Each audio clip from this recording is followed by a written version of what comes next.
Phaedo by Plato, translated by Benjamin Jowett.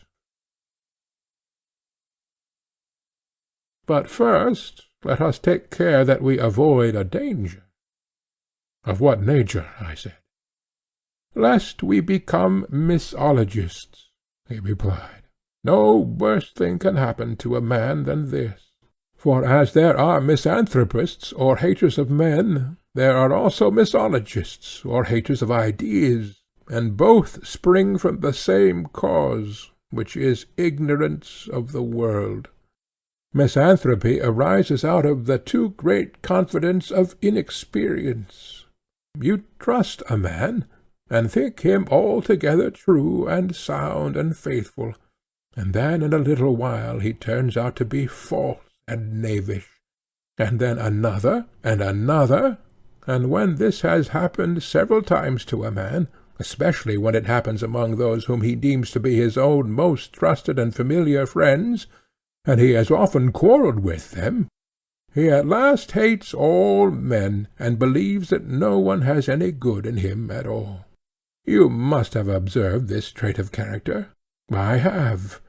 And is not the feeling discreditable? Is it not obvious that such an one having to deal with other men was clearly without any experience of human nature? For experience would have taught him the true state of the case, that few are the good and few are the evil, and that the great majority are in the interval between them. What do you mean? I said.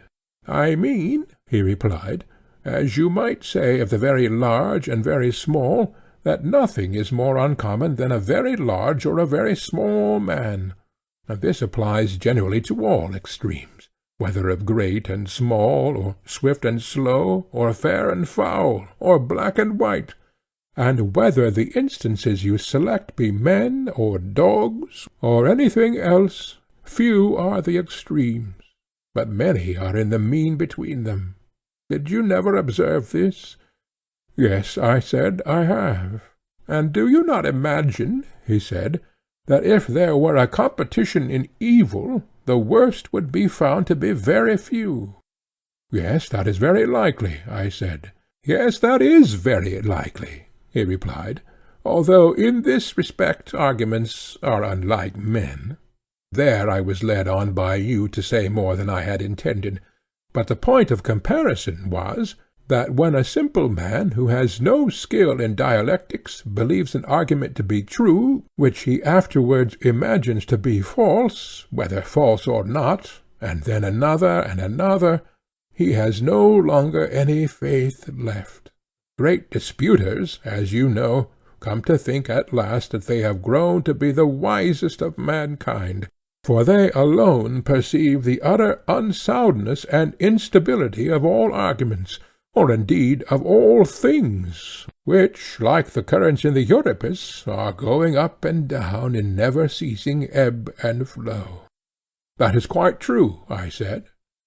Yes, Phaedo, he replied, and how melancholy, if there be such a thing as truth, or certainty, or possibility of knowledge, that a man should have lighted upon some argument or other which at first seemed true, and then turned out to be false, and instead of blaming himself and his own want of wit, because he is annoyed, should at last be too glad to transfer the blame from himself to arguments in general, and for ever afterwards should hate and revile them, and lose truth and the knowledge of realities. Yes, indeed, I said, that is very melancholy. Let us then, in the first place, he said, be careful of allowing or of admitting into our souls the notion that there is no health or soundness in any arguments at all. Rather say that we have not yet attained to soundness in ourselves, and that we must struggle manfully and do our best to gain health of mind, you and all other men having regard to the whole of your future life, and I myself in the prospect of death. For at this moment I am sensible that I have not the temper